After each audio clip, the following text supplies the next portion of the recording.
masa muda dan remaja untuk mengikuti ibadah hari ini ya Bapa. Seberapapun kami yang hadir, kami percaya urapan Tuhan turun atas kami ya Bapa, turun atas pelayanan anak-anakmu di tempat ini. Kami yakin dan percaya apa yang dilakukan oleh anak-anakmu di tempat ini semuanya tidak akan pernah sia-sia. Tuhan terus membuka ya Bapa, Tuhan terus pakai talenta yang mereka sudah miliki. Kami boleh bersyukur setiap hari ini. Bapa yang baik, sebentar kami akan duduk diam mendengarkan firman-Mu. Berbicaralah Tuhan dalam hidup kami, berbicaralah dalam hati kami. Apa yang Tuhan ingin kehendaki atas pribadi lepas pribadi. Urati hamba ya Bapa yang tidak dapat berbuat apa-apa. Urati mulut hidup hamba, agar setiap perkataan yang keluar dari dalamnya berasal dari Tuhan, bukan semata-mata dari hamba. Bahkan urati telinga kami, jadikan telinga kami menjadi telinga seorang murid yang senantiasa setia dan taat akan perkataan-Mu ya Bapa. Terima kasih Bapa, kami siap mendengarkan firman Tuhan hanya di dalam nama Tuhan Yesus Kristus. Mari yang sudah siap sama-sama kita katakan amin. Ayo silakan duduk.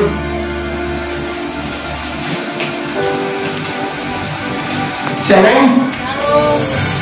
Ini remaja-remaja atau dewasa muda yang luar biasa hari ini ya. Tidak terasa sudah 9 bulan kita boleh ada di gereja ini, ada di tempat ini untuk bersama-sama memuliakan nama Tuhan. Ini merupakan minggu yang terakhir di bulan yang ke-9. Hari ini tema firman Tuhan yang dibawakan oleh saya dari Rayo, melesat seperti anak panah. Melesat seperti anak panah. Mari yang mau Alkitab, kita sama-sama membaca di Mazmur 127. Mungkin LCD bisa bantu. Mazmur 127 ayat yang keempat. Ayat yang keempat. Oke, yang sudah dapat atau yang belum dapat, kita akan melihat di depan LCD. 2, 3, ya. Seperti anak-anak panah di tangan pahlawan, demikianlah anak-anak pada masa muda. Sekali lagi saya baca, seperti anak-anak panah di tangan pahlawan, demikianlah anak-anak pada masa muda. Di sini ada dikatakan seperti anak-anak panah. Bahkan ada lagi yang mengatakan anak-anak pada pada masa muda. Ini berkaitan erat, ya. Anak-anak panah dengan anak-anak masa muda. Anak-anak masa muda itu ya, anak-anak seperti kalian-kalian ini, remaja-remaja yang menginjak ke dewasa muda. Ya, ini yang dimaksud. Ini ibarat kalian itu seperti anak panah. Anak panah yang siap untuk melesat. Ya, arti melesat sendiri artinya meluncur dengan cepat. Meluncur dengan cepat. Nah, melesat itu yang Tuhan inginkan. Anak-anak muda melesat seperti anak panah. Ya, dahulu remaja-remaja atau anak-anak masih anak-anak sekolah minggu. Sekarang sudah boleh bertumbuh, sudah bisa melayani Tuhan. Ya, ada yang WL, singer, main musik, bahkan bergonta-ganti setiap minggunya mengikuti pelayanan. Ya, bahkan banyak orang-orang tua yang sehari-harinya melihat kita-kita di sini atau remaja-remaja ini hanya sekedar anak sekolah minggu. Tiba-tiba datang ke sini sudah melesat, sudah ambil bagian dalam pelayanan. Sudah pasti anak-anak tersebut anak-anak yang luar biasa Tuhan pakai, anak-anak yang sudah disiapkan oleh Tuhan. Ya, sehingga setiap orang tua yang melihat tadinya hanya anak sekolah minggu menjadi ambil bagian dalam pelayanan, mereka bingung. Wah, luar biasa. Mereka sudah menjadi pelayan Tuhan. Masa anak-anak masih remaja? Saya sendiri dulu masih remaja, belum seperti kalian melayani. Saya melayani itu setelah dewasa. Setelah dewasa. Dulu kan saya itu ada namanya muda-mudi di gereja yang lama. Muda-mudi. Kalau HKBP dulu bilang Naposo Pulung, yang muda-mudi gereja tersebut. Nah, sekalian kalian mulai remaja sudah mulai melayani Tuhan. Ya, saya percaya itu semua bukan karena kekuatan kalian, tapi karena Tuhan yang menuntun kalian semua, sehingga semangat gelora hati kalian ada. Nah, kita kembali kepada melesat seperti anak panah. Nah, rata-rata kita semua sudah pernah melihat anak panah. Saya tadi coba pinjam pensilnya si Joy, ya, karena saya menggambarkan ini. Misalkan andaikan ini anak panah, ya, ini pensil, tapi misalkan ini anak panah. Anak panah di ujungnya runcing, di belakangnya, ini saya tidak berbulu, di belakangnya berbulu, ya, berbulu. Artinya bulu unggas atau bulu apapun untuk penyeimbang, ya.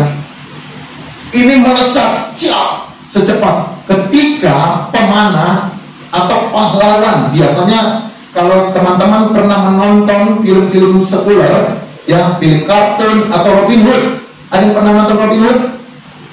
Saya rasa ada ya. Kalau nggak ada, kakaknya doang, berarti tidak ada. Nanti coba dibuka Robin Hood. Robin Hood itu adalah seorang pahlawan yang disebut pahlawan karena setiap senjatanya, didikannya, dia hanya senjatanya hanya panah, tidak menggunakan senjata laras panjang, laras pendek, tidak menggunakan pedang, tetapi panah dan busur. Ketika dia membidik lawannya, ya, panah itu melesat tepat ke sasaran. Semua lawan-lawannya bisa terkapar, ya. Nah, anak panah yang seperti itu yang digambarkan untuk firman Tuhan hari ini. Kita bisa melesat tepat ke sasaran, tepat seperti apa yang Tuhan inginkan dari kalian-kalian, dari generasi-generasi Yeremia saat ini. Nah, saya berbicara, saya ambil ini pensil, ya. Andaikan ini adalah panah, berarti ada 3 bagian, ujungnya, batangnya, dan bulunya, ya. Ini ketiga bagian ini punya fungsi masing-masing, ya. Batang panah ini dibuat tidak sembarangan, tidak asal sembarangan dibuat, ya. Dari dulu itu dibuat dari alang-alang. Kalau sekarang dengan canggihnya dibuat dari pohon yang kering atau dari bambu, ya. Dibentuk sedemikian rupa sehingga ia boleh lurus, ya, dari akar yang paling tua, yang paling besar, diambil sehingga dibentuk menjadi kecil, ya, serapi mungkin. Sudah pasti dalam pembentukan ini butuh proses, ya, proses pemotongan, pengrayutan, ya, dengan pisau-pisau yang tajam. Ya, kalau ini bisa bicara, atau pemanasan supaya dia ketika ditembakkan ia tidak pecah. Ketika ditembakkan sasarannya itu bisa tembus. Kalau teman-teman dulu, ya, atau sekarang yang sudah punya pacar, loh, ada tanda gambar loh, itu tanda panah. Itu loh, itu kan tembus. Kalau nggak tembus dia nggak kan, kalau nggak kuat locknya, panahnya nggak akan tembus. Nah, inilah gambarannya, ya. Artinya kalau batang daripada panah ini tidak kuat, diserut, tidak butuh proses, tidak akan bisa dia tembus. Demikian juga dengan kehidupan kita, ya, kehidupan para remaja. Kita butuh proses dari Tuhan. Terkadang melayani seperti ini ada tidak enaknya, tidak percaya diri, tersita waktu untuk belajar. Apalagi sekarang hari Minggu seperti ini, lagi enak-enaknya kita weekend atau game online sama teman atau nonton dan sebagainya. Tetapi kalian di sini datang melayani Tuhan, ya, datang bersama-sama memuji Tuhan. Butuh proses, ya. Ini tidak gampang. Ini tidak gampang. Kalian diproses oleh Tuhan. Terkadang proses ini membutuhkan doa. Terkadang ketika kalian di jadwal pelayanan, ada di sisi lain, ada yang lebih penting. Kalian dua pilihan, antara pelayanan atau hal yang lain yang lebih enak, menggiurkan daripada pelayanan. Capek, suara hilang. Ya, tetapi di sisi lain, contohnya menonton atau acara-acara di luar pelayanan lebih menggiurkan. Pasti yang bukan takut Tuhan, yang tidak berdoa sama Tuhan akan pilih itu. Tetapi kita yang di sini semua, saya percaya lebih mengutamakan Tuhan. Ya, lebih mengutamakan Tuhan. Karena jelas upah kita tidak ada di sini. Tetapi ketika sana upahnya apa? Represinya oke, lumayan nanti kalau ini dan itu sebagainya. Upah kita apa? Upah kita nanti besar di surga. Bukan sekarang. Kita tidak melihat upah dari Tuhan. Ya, tetapi nanti pada waktu Tuhan menjemput kita, kita akan menerima upah yang besar, mahkota kehidupan. Nah, bahkan tadi ini berbicara mengenai pembentukan karakter dari kita, pembentukan, karena dia butuh proses yang cukup dalam.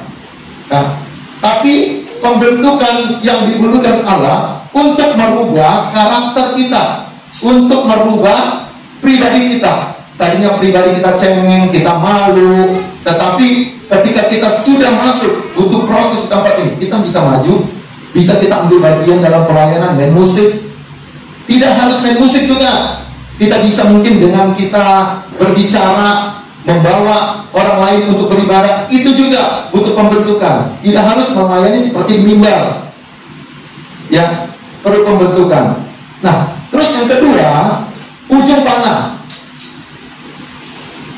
Tadi saya gambarkan panah, tadi kita bicara batangnya. Sekarang ujungnya, ujung panah yang runcing. Kalau tidak runcing, dia tidak akan bisa nembus ke sasaran. Ya, coba dibayangkan. Kalau panah ditembakkan, kalau tidak runcing, apakah tembus ke sasaran? Tidak. Pasti jatuh. Oke? Jatuh. Bahkan sasaran yang dituju tidak akan terlihat. Apakah itu kena, apakah tidak. Nah, panah tanpa ujung tidak akan dapat berguna bagi pemanah. Kalau teman-teman bisa melihat atlet-atlet panahan, pernah lihat atlet-atlet panahan yang suka nonton olahraga, ketika dia membidik, ya, dia pastikan ujungnya ini mengendai sasarannya. Ya, dia butuh proses untuk mengarahkan dengan mata satunya, untuk mengarahkan lurusan ini ke sasarannya. Ya, agar panah tersebut tepat pada lingkaran ketika dia di sasaran. Nah, ujung panah ini berbicara mengenai talenta atau karunia atau kemampuan yang sudah Tuhan siapkan atas kehidupan kita. Nah, apa yang menjadi talenta kalian? Ada yang tahu? Sampai saat ini belum ada yang tahu talentanya? Belum ada yang tahu? Semua kita masing-masing sudah punya talenta. Semua kita masing-masing sudah punya kemampuan. Tetapi kita perlu lebih asal lagi. Kita minta hikmat kepada Tuhan, biar Tuhan memberikan gambaran kepada kita apa yang menjadi talenta kita. Main musik, talenta. Ya, melayani seperti WL tadi itu talenta. Menjangkau orang-orang atau menjangkau jiwa-jiwa, tadinya orang yang tidak bertobat, dengan omongan kita itu bertobat, itu talenta. Berarti talentanya ada berbicara, membawa jiwa-jiwa, itu talenta. Ya, kemampuan kita, kemampuan yang Tuhan berikan. Nah, bagaimana kalau kita punya talenta? Ya, mungkin saudara atau teman-teman ingat perumpamaan bagaimana seorang hamba-hamba yang diberikan tuannya talenta. Ya, ada yang tahu? Ya, 5 talenta diberi, 2 talenta diberi, kemudian 1 talenta diberi. Yang 5 talenta dikembangkan menjadi 5 talenta. Yang 2 talenta dipakai, dikembangkan menjadi 2 talenta. Bagaimana dengan yang 1 talenta? Dikubur. dikubur. Sudah 1 talenta, Tuhan mengharapkan dia 1, tetapi dikubur. Dia tidak mau mengembangkan talentanya. Ya, nanti bisa dibaca di Matius 25 ayat 14. Nanti kalau ini pulang coba dibaca. Ya, bagaimana yang 5 talenta bisa dikembangkan, yang 2 talenta bisa dikembangkan, 1 talenta sama sekali dikubur, tidak dikembangkan. Nah, Tuhan katakan di sini bahwa ia adalah jahat dan malas. Ya, ketika talenta tidak dikembangkan, Tuhan katakan, "Hai kamu yang jahat, kamu yang malas." Ya, kemudian dia dihukum. Apakah kita mau seperti orang-orang ini? Tidak. Kita maunya ke orang yang 5 talenta atau yang 2 talenta. Mengembangkan talenta yang sudah Tuhan percayakan, mengembangkan kemampuan yang sudah Tuhan berikan. Karena rata-rata kita itu masing-masing memiliki talenta yang tinggal kita asah, tinggal kita minta hikmat sama Tuhan bagaimana pengembangannya untuk menjangkau jiwa-jiwa. Tidak harus melayani dengan berbicara. Tadinya suka nakal, bolos di sekolah, merokok, dengan perkataan kita dia bisa bertobat, itu talenta. Kenapa? Dia bisa bertobat, membawa jiwa juga ke gereja, itu talenta. Tidak harus melayani. Karena kita paksakan juga kita melayani, kalau bukan talenta itu tidak akan jalan. Ya, kita minta. Tetapi apapun kemampuan talenta kita, tetap kita berdoa sama Tuhan. Lewat talenta kita, banyak orang-orang yang kita selamatkan, banyak orang-orang yang kita menangkan. Nah, yang ketiga, dari panah tadi itu, yang terakhir adalah bulu. Ya, bulu yang ada di pangkal panah digunakan untuk penyeimbang. Jadi kalau dia bulunya nggak ada, ketika dia tembakkan seorang pemanah, dia akan melenceng ke kanan, ke kiri, bahkan atas atau bawah, tidak tepat sasaran. Atau ketika ditembakkan, pasti namanya udara, angin datang. Ditiup angin, dia akan bisa belok ke kanan. Ditiup dari selatan, bisa ke timur. Seperti itu. Nah, ketika bulu ini dipasang, ketika ditembakkan, ada angin, dia tetap fokus ke sasaran yang dituju. Ya, artinya apa? Dalam kehidupan kita, ya, kehidupan kita berarti harus ada penyeimbang. Penyeimbang itu siapa? Roh Kudus. Roh Kudus yang penyeimbang dalam kehidupan kita. Sering sekali kehidupan anak-anak Tuhan terombang ambing, apalagi di pergaulan rumah, sekolah, ya, banyak anak-anak yang tidak takut sama Tuhan. Kita terkadang kalau kita tidak bergaul, katanya, wah, anak mami, anak ini, anak itu, kita dilecehkan, tidak ditemani. Kalau kita bergaul, ya, antara 2 pilihan, ikut dosa, tidak ikut dimusuh, ikutlah. Nah, inilah penyeimbang. Kita minta tuntunan Roh Kudus. Bagaimana antara kalau kita ikut, kita berdoa, Roh Kudus tetap pimpin setiap langkah kita agar tidak melakukan kesalahan, tidak melakukan dosa. Ya, karena setiap panah yang ditembakkan lewat busur adalah pahlawan. Pemanah juga ketika menembakkan tepat sasaran disebut pemenang, disebut juara, untuk membawa bagian atau negaranya atau membawa wilayahnya, sehingga dia disebut pahlawan. Siapa yang pahlawan kita? Ketika kita ditembakkan ke arah sasaran yang diminta oleh Tuhan, siapa pahlawan kita? Adalah Tuhan Yesus. Roh Kudus menjadi penyeimbang. Dimanapun kita ditempatkan, tidak harus dijodohin presiden. Ya, mungkin di sekolah tidak ada ibadah, coba kita buka ibadah di sekolah.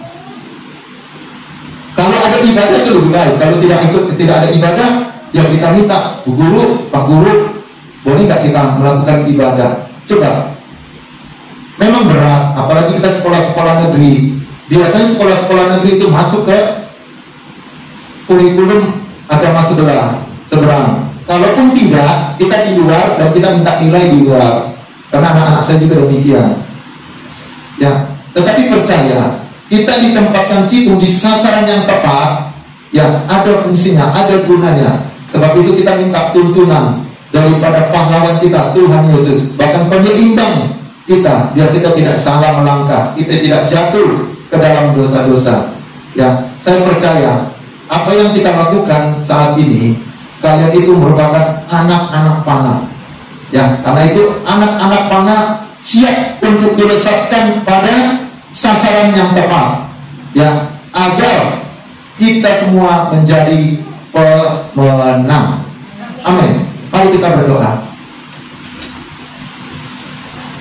Bapa kami di surga, Bapa kami sebenarnya nama Tuhan Yesus, hamba sungguh bersyukur ya Bapa buat kebaikan Tuhan, di mana hari ini kami boleh belajar bagaimana kami boleh melesat seperti anak panah, Bapak. Urapi setiap anak-anakku tempat ini, generasi-generasi Jeremia ya Bapak, dimanapun kami boleh tinggal, dimanapun kami boleh bergaul, dimanapun tempat kami berada, Tuhan akan mempersiapkan kami ya Bapak sebagai anak panah yang siap melesat ke sasaran ya Bapak. Tuntun kami setiap langkah kami, apa saja kami lakukan semuanya, biar Roh Kudus-Mu tetap menjadi penyeimbang atas kehidupan kami. Terima kasih Tuhan Yesus, berkati kami semua ya Bapak yang sudah mendengarkan firman Tuhan. Jadikan kami sebagai pelaku-pelaku daripada firman Tuhan.